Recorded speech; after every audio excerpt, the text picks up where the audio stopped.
Tommy Delissen from the National Data Warehouse in the Netherlands. So I think that is very interesting. It's going to be kind of a straight response to the MDM, probably.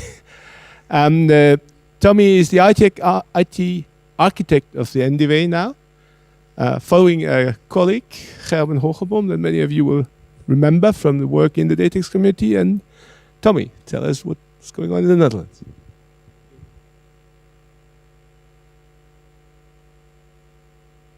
Thank you for the introduction, Joseph. Yes, I will tell you about the Dutch approach deployed by the NDW, the National Data Warehouse for Traffic Information in the Netherlands. First, I'll take you through the agenda. I will quickly introduce myself, but Joseph already did, so it will be really quickly. Then I will tell you something about the NDW organization, its organizational structure, aim and goals. I will take you on a tour through the data we provide, the usage of our data, the way we collect data, and the new developments we are facing in the near future. Then I'll focus on the way we use DataX2, the experience we have, and the governance on the Dutch profile we've set up. And finally, I will end the presentation with OpenLR, the location reference method Chris already introduced this morning. So my name is Tommy Delissen. I started at NDW last February, so I'm quite new to the world of DataX2. And what do? I'm responsible for most of the system and application architecture, the use of DataX2, and I'm working with a couple of project teams on new developments.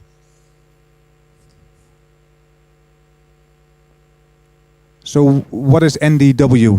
NDW is a collaborative venture of 24 partners, which started in 2008 with, at that time, 15 partners as a temporary project organization to implement an organization for spreading traffic data.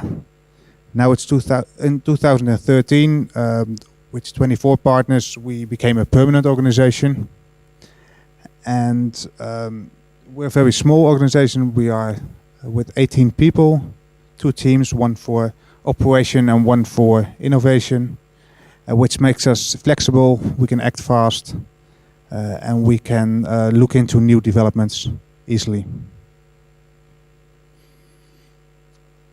So what is the organization's aim? Well, first of all, we provide traffic data. And for that, we developed and we maintain a joint database for traffic data. We do this for registered clients. And we also provide our data as open data, but with less service. We try to stimulate the effective use of our data for traffic management and traffic information. And we do that by constantly improving the quality and the usefulness of the data and providing services for our data. And third point, we try to create efficiency for our partners in data collection, in spreading risks, and making sure there are no double systems anymore, or we try to limit the amount of double systems. So what kind of data do we have?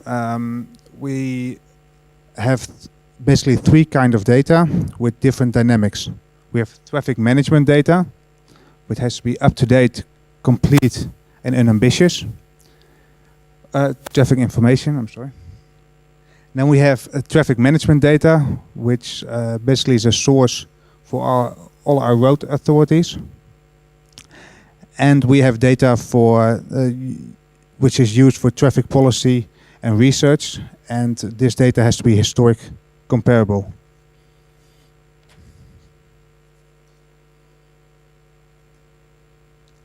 So what are the goals we try to reach for with our organization and with our data? We try to reach less traffic jams, safer roads, less emission, and more collaboration. And finally, what the ultimate goal, of course, is more happy road users. So what's in our data? Basically, we collect two kinds of data. We collect real-time traffic data and status data. Every minute, we collect data from 20,000 measuring points, and all this data is processed, and within 75 seconds is sent to our clients. On occurrence, we also collect status information, which is processed and immediately distributed to the users. For real-time traffic data, we collect traffic flow, travel time, which is either realized or estimated, traffic speed, and for this data we collect it for different vehicle classes. For status information, we collect information like roadworks, congestions, accidents, bridge status, which is quite new. Sometimes a bridge always keeps open. And rush hour lane status. We provide part of our data currently as historic data. All the real-time traffic data is available in a historic database for our partners. We do not have status data yet. We are working on that. And this historic database provides reports, graphs, aggregations, and raw CSV files for our partners. Currently, last week there was a report of the 10,000 use of the historic database. So who are our users? We have users in 3 different kind of sectors. We have government users, research users, and market users like service providers, app builders. And besides that, we provide our data as open data since last summer. So how do we collect the data? We have different collection methods in the Netherlands. We collect by loops, cameras, Bluetooth, several roadside systems, and human input. And we don't collect the data ourselves, but we either have third-party contractors, and we have partners like Rijkswaterstaat, the local road authorities, and the local government who provide us with the data.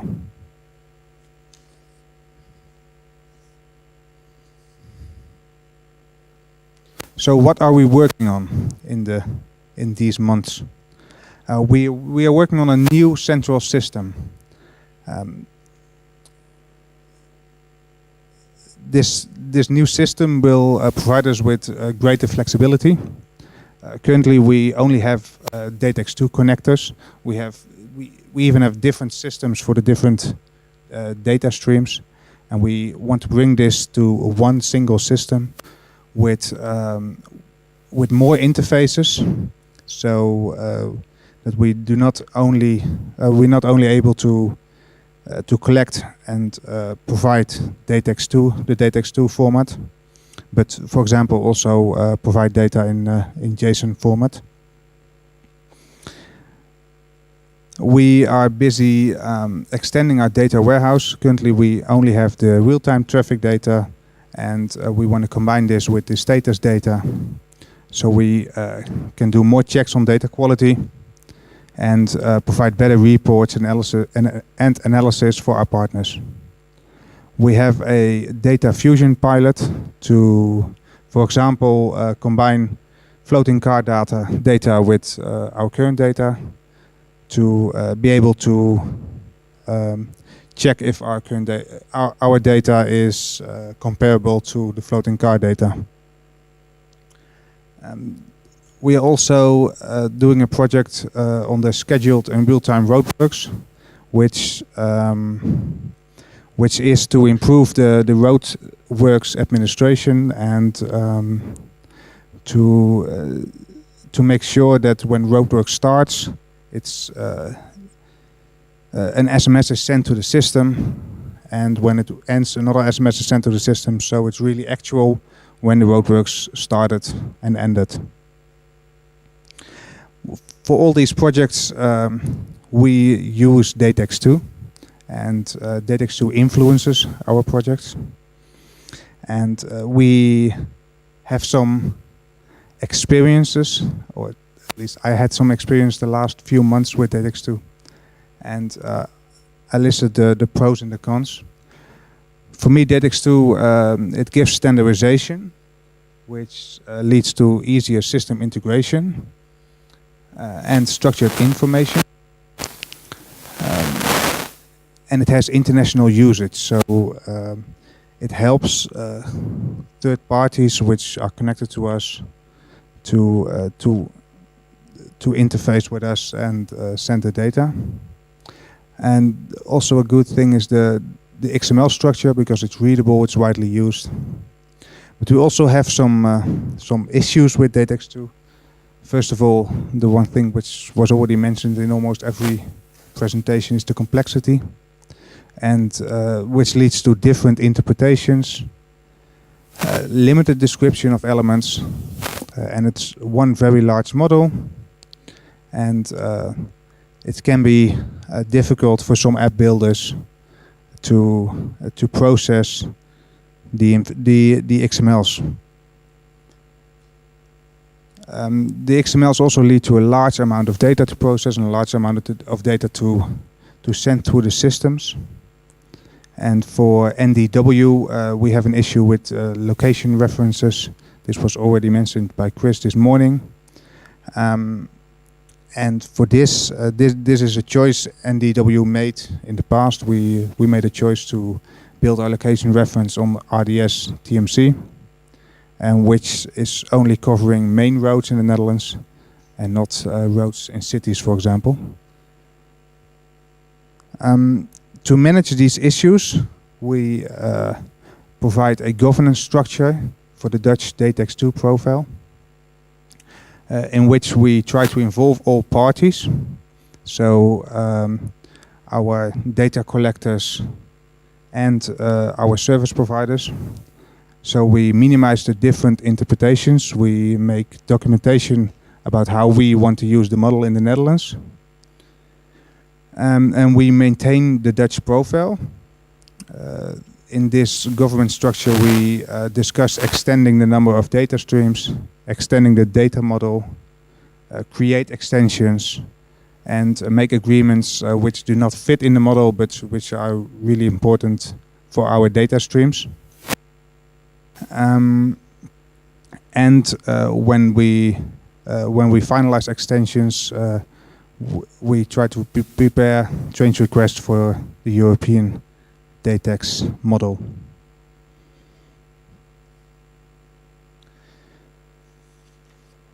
So, like I said, we had one of the issues we had with DATEX2 and location reference was the limited use of RDS TMC in the Netherlands, and we extended the Dutch profile with OpenALAR to avoid the misfit with the current location reference.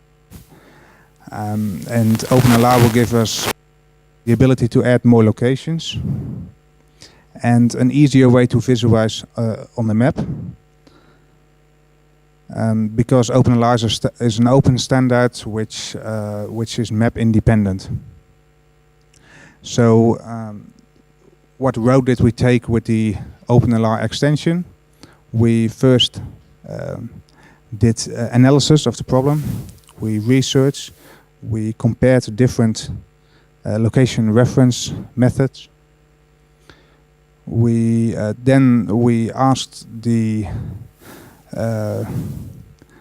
Dutch regiegroep for traffic information to adopt OpenALAR, which they did, and we are now piloting inside the Dutch profile with OpenLR.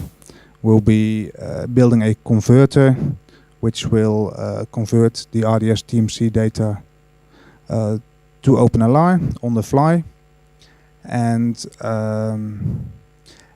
we ask the European community to think about OpenLR as a European extension.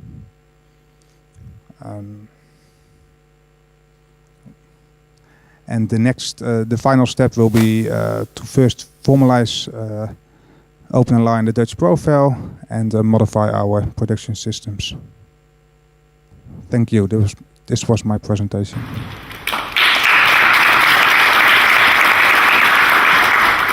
Thank you, Tommy. Any questions? Okay. Maybe I try it without a microphone. Shall we? Okay. In the last slide you mentioned OpenLR, and as far as I know, OpenLR is a product more or less from TomTom, and they have also a patent on OpenLR, and it is open and free, but might this change in future that TomTom says, okay, right now a lot of users take the OpenLR and we would like to gain some money from OpenLR and make a license, or I don't know exactly. It would be interesting for me. Yeah, it would be certainly interesting. I'm not sure about the details with the licensing, and as far as I thought it was fully open, but I will look into that. Thank you. Guaranteed. Just to the data warehouse. But if you want to use it on a European scale, then you need such a guarantee. Yeah.